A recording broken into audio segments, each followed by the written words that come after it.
মাহবুবুল হক ইস্যুতে বরাকের সংখ্যালঘু নেতারা যখন ভয়ে মুখ খুলছেন না, তখন মাহবুবুল হকের নিঃশর্ত মুক্তির দাবিতে সরব হলেন গ্লোবাল প্রোগ্রেসিভ ফাউন্ডেশনের চেয়ারম্যান তথা ছাত্রনেতা মাওলানা বদরুল হক।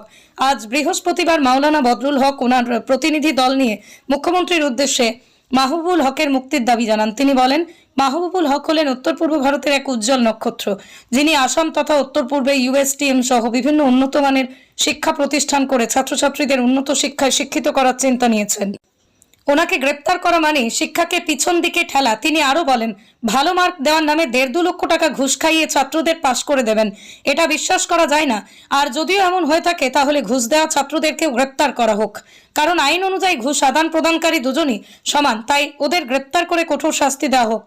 তিনি আরো বলেন, মাহবুবুল হককে মুক্তি দিয়ে ওনার সবকিছু তদন্ত করা হোক, কারণ মাহবুবুল হকের মতো সম্মানীয় ব্যক্তিকে গ্রেপ্তার করা এমন আচরণ শিক্ষা সমাজে মানায় না। এদিনের প্রেস মিটে উপস্থিত ছিলেন মাওলানা বদরুল হক, নিজামউদ্দিন, মোহাম্মদ ইয়াহইয়া এবং রইসুল হক।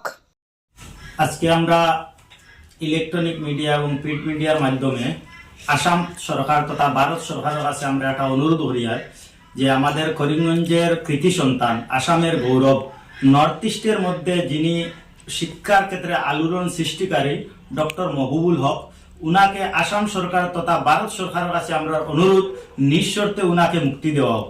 কারণ উনাকে আজ থেকে প্রায় 3-4 দিন আগে উনার গৌহাটি বাসভবন থেকে রাত্রে প্রায় 1 ঘটিকার সময় পুলিশ উনাকে উঠিয়ে এনেছে করিমগঞ্জে।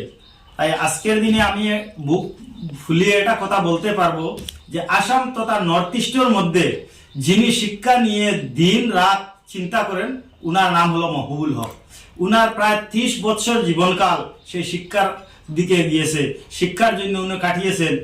উনি আমাদের জনসাধারণের জন্য, স্টুডেন্টের জন্য মেডিকেল কলেজ থেকে শুরু করে ইউনিভার্সিটি, বিভিন্ন শিক্ষা প্রতিষ্ঠান উনি তৈরি করেছেন। তাই উনি একজন দক্ষ শিক্ষাবিদ। তাই উনার মাধ্যমে আমি আশা রাখি আমাদের আসাম তথা নর্থ ইস্টের শিক্ষার অগ্রগতি বাড়বে, এটা আমি আশাবাদী। কিন্তু অতি দুর্ভাগ্যজনক, উনার উপর যে একটি তকমা লাগিয়ে উনাকে গড় থেকে পুলিশ উঠিয়ে এনেছে, এটা বহুত দুর্ভাগ্যজনক। যাই হোক, যে ব্যাপারে উনার উপর তকমা উঠেছে যে সেন্ট্রাল পাবলিক স্কুলে কয়েকজন স্টুডেন্টকে বাইরা ডিস্ট্রিক্ট থেকে এনে এখানে পরীক্ষা দেওয়ার সুযোগ করে দিবেন বলে কয়েকজন শিক্ষক আশা দিয়ে এনেছেন। যদি এটা সত্যি হয়ে থাকে, আর সঙ্গে একটা কথা উঠেছে যে উনাদেরকে কি টাকা দিয়েছেন বা টাকার বিনিময়ে ওনারা মার্ক দিবেন বা টাকার বিনিময়ে নকল করার সুযোগ দিবেন।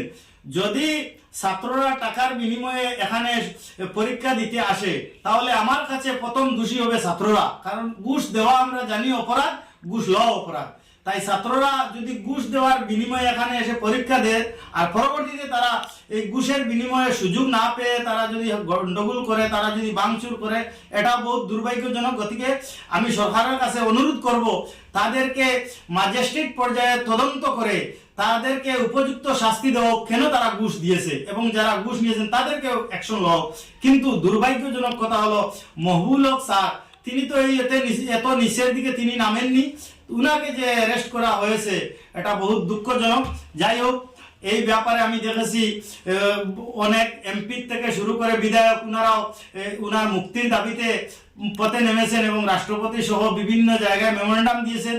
আমরাও আজকে এমএসএফ এর পক্ষ থেকে তথা গ্লোবাল প্রোগ্রেসিভ ফাউন্ডেশনের পক্ষ থেকে তথা এলাকাবাসীর পক্ষ থেকে আসাম সরকারের মুখ্যমন্ত্রী তথা ভারত সরকারের কাছে আমরা করজোড়ে অনুরোধ করিতেছি, উনাকে নিঃশর্তে মুক্তি দেওয়া হোক।